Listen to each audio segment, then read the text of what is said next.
അസ്സലാമു അലൈക്കും.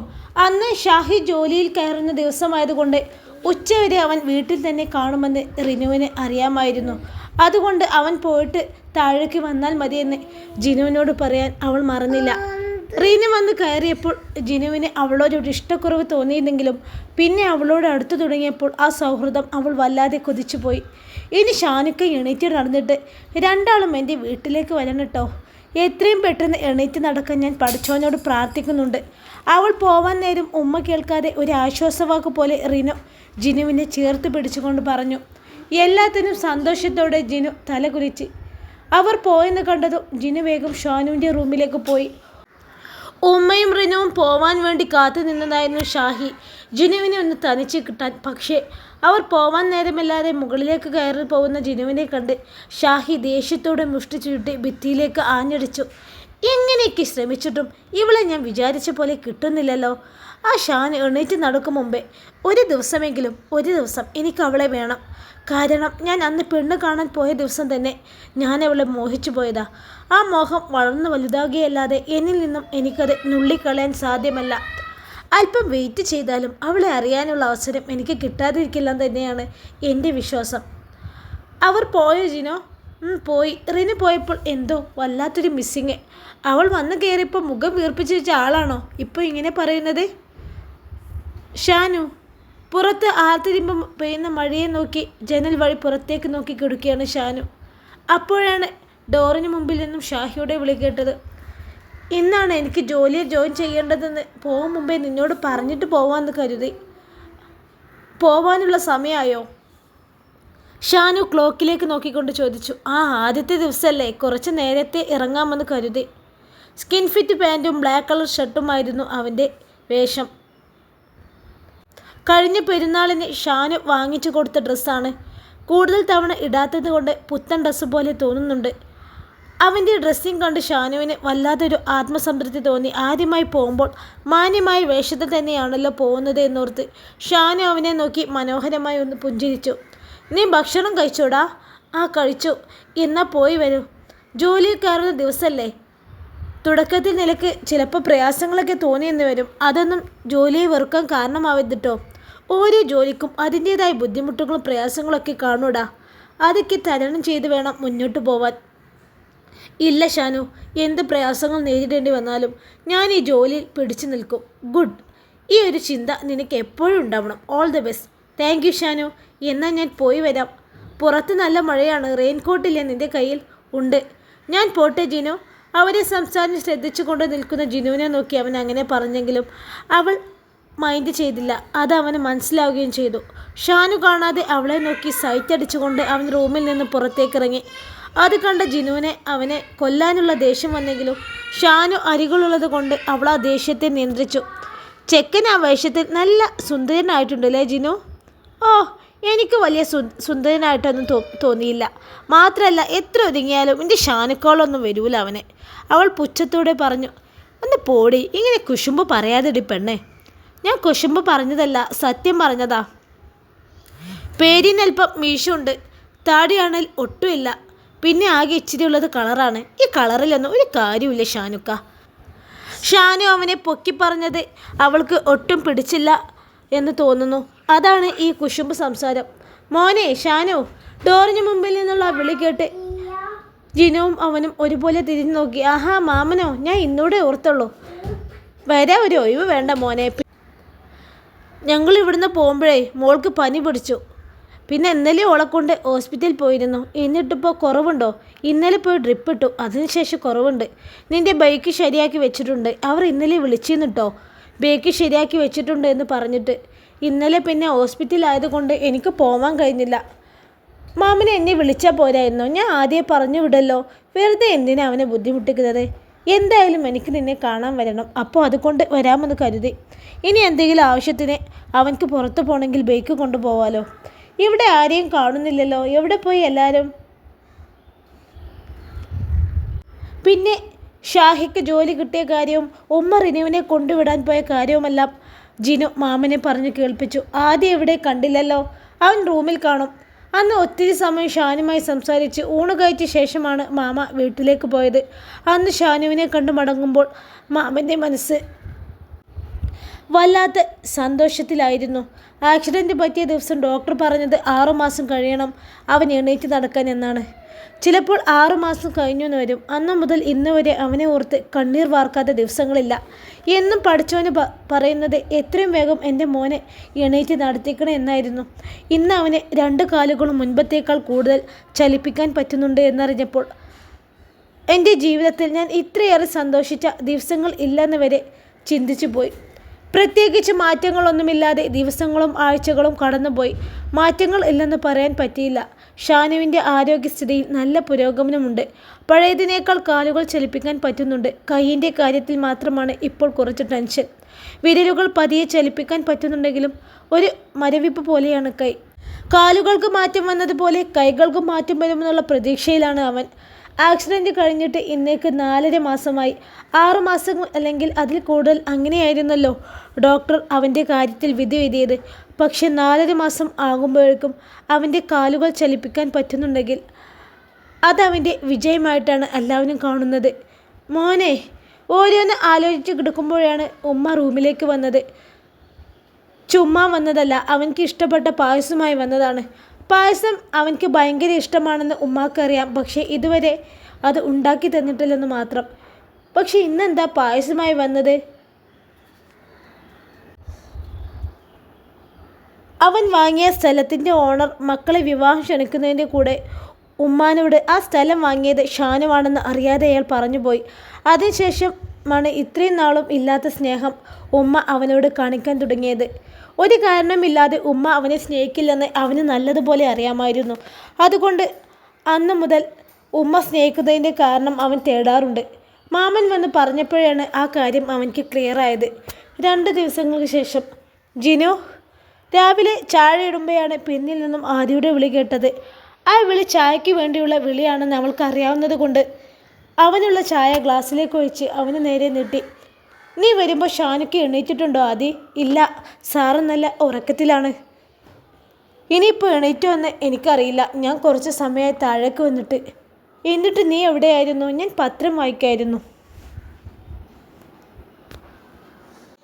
എന്നാൽ ഞാൻ ചായയുമായി ഷാനുക്കാക്ക് കൊണ്ടുപോയി കൊടുക്കട്ടെ?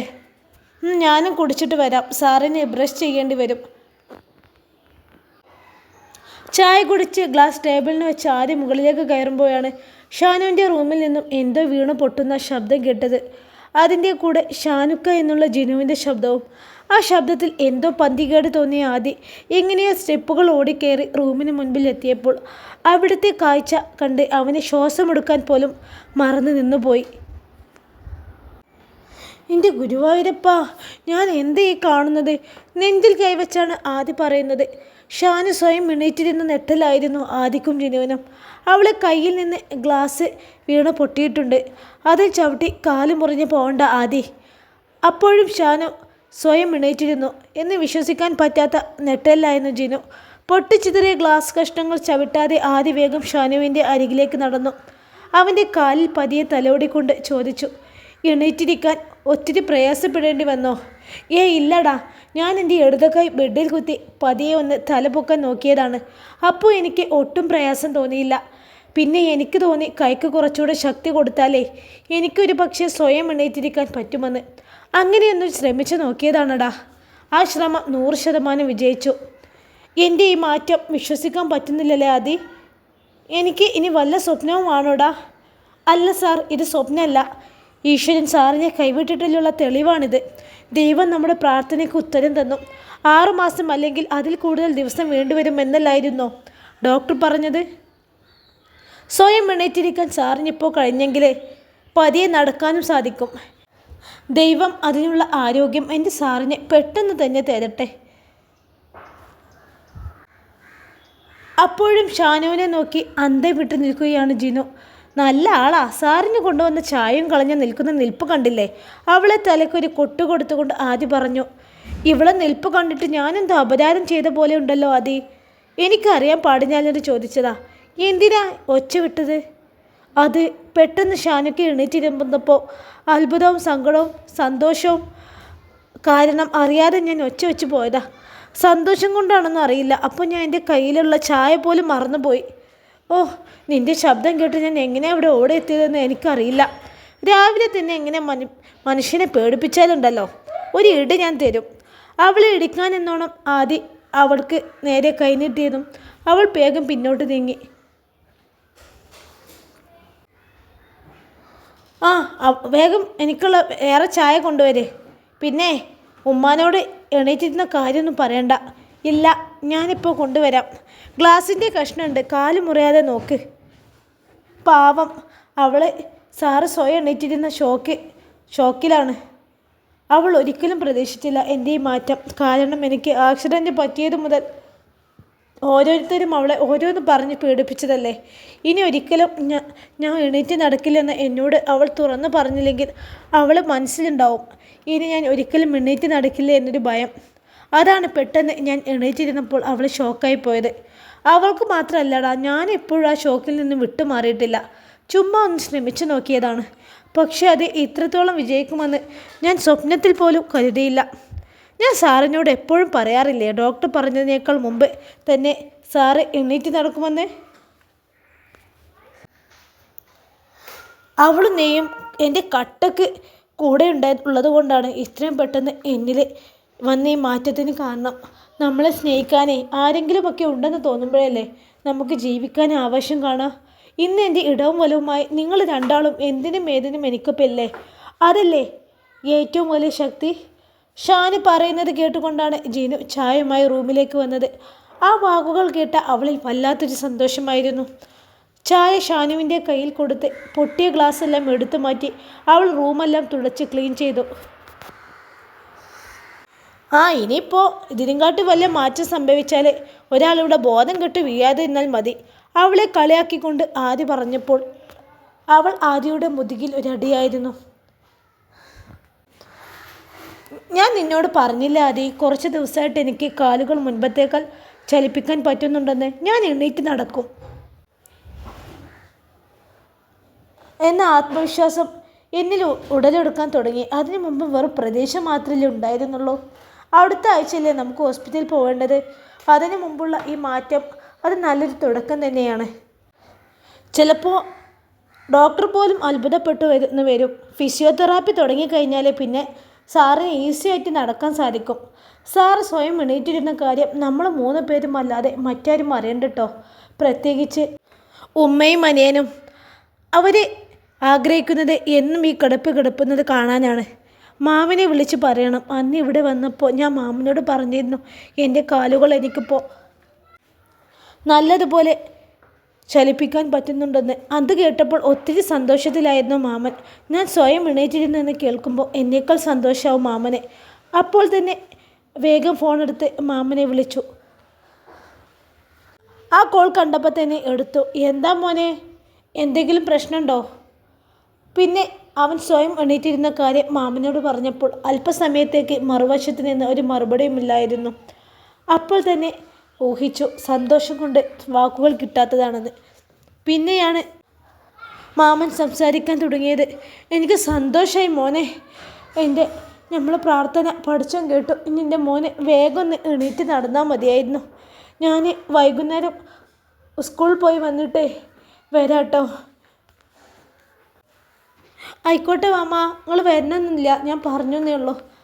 ആയിക്കോട്ടെ, എന്നാൽ ശരി. 2 ദിവസങ്ങൾക്ക് ശേഷം രാവിലെ 6 മണി കഴിഞ്ഞിട്ട് ജിനു അന്ന് എഴുന്നേറ്റില്ല. സാധാരണ 5 മണിയാകുമ്പോൾ എഴുന്നേൽക്കുന്ന ആളാണ്. പെണ്ണിന് എന്ത് പറ്റിയാവോ, പുതച്ച് മൂടിയ കിടപ്പ്. ഇനിയിപ്പോൾ തണുപ്പ് കൊണ്ട് ഉറങ്ങിപ്പോയതാണോ? ജിനു ഈ പെണ്ണ് എഴുന്നേൽക്കുന്നില്ലല്ലോ. അവളിങ്ങനെ ബോധമില്ലാതെ ഉറങ്ങുന്ന ആളല്ലല്ലോ. ആദ്യമാണെങ്കിൽ കുറേ സമയമായി ഡോറിൽ മുട്ടുന്നു. ഡോർ തുറക്കാത്തത് കൊണ്ടാവും. എൻ്റെ ഫോണിലേക്ക് അവൻ വിളിക്കുന്നുണ്ട്. എന്താ ഷാനു, അവൾ ഇതുവരെ എണീറ്റില്ലേ? ഇല്ലടാ, ഞാൻ ഒത്തിരി സമയമായി ഇവിടെ എണീറ്റിരിക്കുന്നു. ഒന്ന് വിളിച്ചു നോക്കിക്കൂടായിരുന്നോ? ഞാൻ ഒത്തിരി തവണ വിളിച്ചു. ഞാൻ ഒരു തവണ വിളിക്കുമ്പോൾ ചാടി എഴുന്നേൽക്കുന്ന ആളാണ്. ഇന്ന് എന്ത് പറ്റിയെന്ന് അറിയില്ല. ഷാനു അരികിൽ കിടക്കുന്ന കമ്പിവടെടുത്ത് അവളെ പതിയെ ഒന്ന് തട്ടി നോക്കി. ജിനു ഒരു മൂളൽ മാത്രമേ അവളിൽ നിന്ന് കേട്ടുള്ളൂ. അവൾ ആ മൂളൽ കേട്ടാൽ അറിയാം എന്തോ വയ്യായിക അവൾക്കുണ്ടെന്ന്. ഡോർ തുറക്കാൻ കഴിഞ്ഞില്ലെങ്കിൽ ആദിക്ക് ഈ റൂമിലേക്ക് വരാമായിരുന്നു. പക്ഷേ ഡോർ ലോക്ക് ആയതുകൊണ്ട് അത് നടക്കില്ലല്ലോ. ജിനു ആദി ഒത്തിരി സമയം ഡോറിൽ തട്ടുന്നു. നീ പോയിന്ന് ഡോർ തുറന്നേ. അവൻ പറഞ്ഞതിന് കുറച്ച് സമയം കഴിഞ്ഞതിന് ശേഷം അവൾ എഴുന്നേൽക്കുമ്പോൾ അവളെ ദേഹത്തുള്ള പുതപ്പ് മാറ്റിയതെയാണ് എഴുന്നേറ്റ് പോയി ഡോർ തുറന്നത്. ഡോർ തുറന്നു കൊടുത്ത ഉടനെ വീണ്ടും ബെഡിലേക്ക് വന്നു. എന്ത് പറ്റി? എന്താ ഇത്ര വൈകി എണീക്കാൻ? നീ എന്ന് അവളെ നെറ്റിയിൽ കൈവച്ച് നോക്ക്. അയ്യോ! അവളെ നെറ്റിയിലേക്ക് കൈവച്ച ആദി പെട്ടെന്ന് തന്നെ പിൻവലിച്ചു. നല്ല പനിയാണ്, വെറുതെ അല്ല ഈ കിടക്കുന്നത്. എന്ത് ചെയ്യും ആദി? ഹോസ്പിറ്റലിൽ പോവേണ്ടി വരും. അത്രയുണ്ട് പനി, കൈ പൊള്ളുന്നു.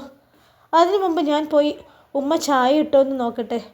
അവൻ ചെല്ലുമ്പോൾ ഉമ്മ കിച്ചണിലുണ്ട്. എവിടെയാടാ അവള്? നേരെ ഉച്ചയായിട്ടും അവൾക്ക് എണീറ്റ് വരാൻ ആയില്ലേ? അവൾക്ക് പനിയാ.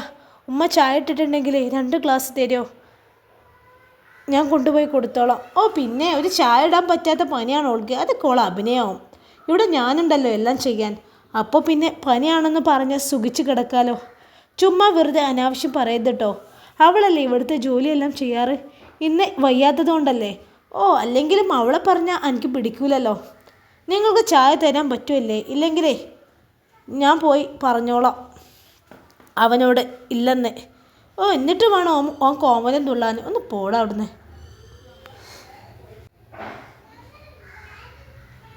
അവർക്ക് ആദ്യം ചായ കൊടുത്തു വാ, എന്നിട്ട് നിനക്കുള്ളത് തരാം. അല്ലെങ്കിലേ അതിൻ്റെ പേരിലാവും ഇന്നത്തെ വഴക്ക്. അത് കേട്ട ആദ്യം അറിയാതെ ഒന്ന് ചിരിച്ചു പോയി. എന്താടാ വൈകിയത്? ഉമ്മ ചായ ഇട്ടില്ലായിരുന്നോ? ഇല്ല. നീ ആദ്യം അവളെ വിളിച്ച് ചായ കൊടുക്ക്, എന്നിട്ട് അവളെയും കൊണ്ടൊന്ന് ഹോസ്പിറ്റലിൽ പോവോ? സാറിന് ബ്രഷ് ചെയ്യണ്ടേ? നീ ആദ്യം അവളെ വിളിച്ച് അത് കൊടുക്ക്. ഒത്തിരി തവണ വിളിച്ചതിന് ശേഷമാണ് അവൾ പതിയെ എണീറ്റിരുന്നത്. ജിനു, വേഗം വേഷം മാറിവാ, നമുക്ക് ഹോസ്പിറ്റലിൽ പോകണ്ടേ? വേണ്ട ഷാനുക്ക, ഹോസ്പിറ്റലിലൊന്നും പോകണ്ട. കുറച്ച് സമയം ആവി പിടിച്ചാലേ മാറിക്കോളും. കുറച്ച് നേരം റെസ്റ്റ് കൊടുത്താൽ മതി. നിന്നോട് ഞാൻ പറയുന്നത് കേൾക്ക്. ഷാനുവിൻ്റെ നിർബന്ധത്തിന് വഴങ്ങി ഹോസ്പിറ്റലിൽ പോവാമെന്ന് സമ്മതിച്ച് അവൾ വേഗം പോയി റെഡിയായി വന്നു. അവൾ ആദ്യയോടൊപ്പം ഹോസ്പിറ്റലിലേക്ക് പോവാൻ താഴേക്കിറങ്ങുമ്പോൾ ഉമ്മയും ഷാഹിയും ഹാളിരിപ്പുണ്ട്. അവരെ കണ്ട ഉടനെ രണ്ടാളും എണീറ്റു. അല്ല, എവിടേക്കാ? അവർക്ക് മുൻപിലേക്ക് വന്നു നിന്നുകൊണ്ട് ഉമ്മ ചോദിച്ചു. ഹോസ്പിറ്റലിലേക്ക്. എങ്കിലും നീ പോവണ്ട, അവളെ കൂടെ ഹോസ്പിറ്റലിൽ ഷാഹി പോയിക്കോളും. ഇവന് ഞാൻ ഇവിടെ ഉണ്ടാകുമ്പോൾ വേറൊരു ഓംനേഴ്സായ നിൻ്റെ കൂടെ അവളെ പറഞ്ഞു വിടാൻ എനിക്ക് കുറച്ച് ബുദ്ധിമുട്ടുണ്ട്. മാത്രമല്ല, നിൻ്റെ കൂടെ ഇവളെ പറഞ്ഞു വിട്ടെന്ന് ആരെങ്കിലും കണ്ടാൽ അതിൻ്റെ നാണക്കേട് ഈ കുടുംബത്തിനാണ്. അതുകൊണ്ട് വണ്ടിയുടെ ചാവി ഇവൻ്റെ കയ്യിലേക്ക് കൊടുത്തിട്ട് നീ ഷാനുവിൻ്റെ അടുത്തേക്ക് ചെല്ലേ. അവൻ കൊണ്ടുപോയിക്കോളും അവളെ ഹോസ്പിറ്റലിലേക്ക്. ഷാനു എന്നോടാണ് പറഞ്ഞത് ഹോസ്പിറ്റലിൽ കൊണ്ടുപോവാൻ ജിനുവിനെ. അത് ഷാഹി എണീറ്റില്ലെന്ന് കരുതിയാവും അവൻ അങ്ങനെ പറഞ്ഞത്. നീ സംസാരിച്ച് നിൽക്കാതെ ചാവി അവൻ്റെ കയ്യിലേക്ക് കൊടുക്ക്. ഞാൻ ചാവി കൊടുക്കാം. അതിനു മുമ്പേ ഷാനുവിനോടൊന്ന് പോയി ചോദിക്കണം. എങ്കിലേ ഞാൻ ഇവൻ്റെ കയ്യിലേക്ക് ചാവി കൊടുക്കാം. അത് കേൾക്ക് ഉമ്മയും ഷാഹിയും പരസ്പരം ഒന്ന് നോക്കി. അവർക്കറിയാം അവൻ്റെ കൂടെ ഷാനു ജിനുവിനെ പറഞ്ഞു വിടില്ലെന്ന്. ആ ഒരു ധൈര്യത്തിൽ തന്നെയായിരുന്നു ആദ്യം അങ്ങനെ പറഞ്ഞത്. എന്തേ, സാറിനോട് ചോദിക്കുന്നില്ലേ? പോയി ചോദിച്ചു വാ, പെട്ടെന്ന് വേണം. അവൾക്ക് ഒട്ടും വയ്യ. അവനോട് ചോദിക്കാനൊന്നും നിൽക്കണ്ട. നീ ചാവി ഇവൻ്റെ കയ്യിലേക്ക് കൊടുക്ക്. അതെങ്ങനെ ശരിയാവും? സാറിൻ്റെ ഭാര്യയെ ഹോസ്പിറ്റലിൽ കൊണ്ടുപോകുന്നത് സാറിനോടൊന്നും ചോദിക്കണ്ടേ? ഞാൻ പറഞ്ഞിട്ടാണ് ഷാഹി അവളെയും കൊണ്ട് ഹോസ്പിറ്റലിൽ പോയതെന്ന് ഞാൻ പറഞ്ഞോളാം. നീ കൂടുതൽ സംസാരിക്കാതെ ചാവി അവൻ്റെ കയ്യിലേക്ക് കൊടുത്ത്. പിന്നെ അമ്മയും പെങ്ങളെയും തിരിച്ചറിയാത്ത ഇവൻ്റെ കൂടെയാണ് ഞാൻ അവളെ പറഞ്ഞേക്കേണ്ടത്? ആ ചോദ്യം കേട്ട് ഉമ്മ ഞെട്ടിപ്പോയി. കാരണം ആരിൽ നിന്നും അങ്ങനെ ഒരു മറുപടി ഒട്ടും പ്രതീക്ഷിച്ചിട്ടില്ല. മുൻപ് ഇവിടെ നടന്നതൊന്നും ഉമ്മ നിങ്ങൾ മറന്നിട്ടില്ലല്ലോ. വെറുതെ കഴിഞ്ഞു പോയത് പൊക്കിക്കൊണ്ട് വന്നിട്ട് അത് സാറിനെ കൂടി അറിയിക്കരുത് കേട്ടോ. സാറ് അറിഞ്ഞു കഴിഞ്ഞാൽ അതിൻ്റെ ദോഷം എനിക്കോ ഇവൾക്കോ അല്ല, ഈ നിൽക്കുന്ന ഉമ്മാൻ്റെ പുന്നാര മോനും ഉമ്മാക്കും തന്നെയാവും. വെറുതെ എന്നെക്കൊണ്ട് ആ ജോലി ചെയ്യിപ്പിക്കരുത്. അവളെ എന്നോട് ഹോസ്പിറ്റലിൽ കൊണ്ടുപോകാൻ പറഞ്ഞിട്ടുണ്ടെങ്കിലേ അത് എന്നോടുള്ള വിശ്വാസം കൊണ്ടാണ്. അല്ലാതെ ആ വിശ്വാസം ഇല്ലാതാക്കാൻ ആരും ശ്രമിക്കണ്ട. ഇനി ഉമ്മാൻ്റെ ഈ നിൽക്കുന്ന മോനെ ഷാനുവിനോട് പോയി ചോദിച്ചാലും അവൻ സമ്മതിക്കില്ല എന്ന് എന്നെപ്പോലെ തന്നെ നിങ്ങൾക്കും അറിയാം. പിന്നെ എന്തിനാ ആവശ്യമില്ലാത്ത ആഗ്രഹങ്ങളൊക്കെ കൊണ്ടു നടക്കുന്നത്? പിന്നെ ഹോംനെസ്സായി ഞാൻ എൻ്റെ കൂടെ വന്നിട്ട് ജിനുവിൻ്റെ ഈ കുടുംബത്തിൻ്റെ അഭിമാനം നഷ്ടപ്പെടുകയാണെങ്കിൽ നഷ്ടപ്പെടട്ടെ എന്നങ്ങ് കരുതും. സാറിനില്ലാത്ത ആദ്യം വേവലാതെയൊന്നും മറ്റാർക്കും വേണ്ട. ജിനു വാ, ഇവരോട് സംസാരിച്ചെന്നാലേ ഹോസ്പിറ്റലിൽ എത്താൻ വൈകും. ജിനുവിൻ്റെ കയ്യിൽ പിടിച്ചുകൊണ്ട് ആദി പുറത്തേക്ക് ഇറങ്ങിക്കൊണ്ട് പറഞ്ഞു. ഹോ, ഓൻ്റെ ഒരു അഹങ്കാരം കണ്ടില്ലേ?